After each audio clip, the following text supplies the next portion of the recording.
I got this chai tea latte syrup because I wanted to make it's chai tea spice. I'm going to make chai tea latte with it. It says you can use it for latte, brewed coffees, milkshakes, just to give it some flavor. Each serving is 2 tablespoons. There's 25 servings in here.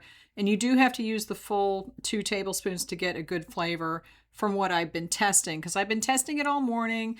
I have a large coffee cup. It's about this big. And the correct combination to get a good chai tea latte is fill the cup with half hot water or half milk, microwave that if that's how you heat it up, or it's just half milk, half water.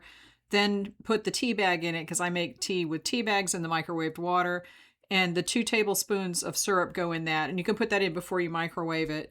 That's a good combination. If you use less of this syrup, it's not as flavorful. And I would say that this is more floral than spicy. It's not super spicy. And if you don't, I mean, it's really good. If you do it the way that I said, half milk, half water, microwave, tea bag in it, let it steep, and then this is in there also, 2 tablespoons. It's good. It's definitely not as spicy as the stuff that you buy in stores, like in coffee shops, but it's also not as sweet, which is good because a lot of times there's too much sugar in these things. So give this a try, and you can also put this on cakes. I used to decorate wedding cakes, and we would use simple syrups for flavoring icing and for brushing on a cake layer to give it a little bit of extra flavor.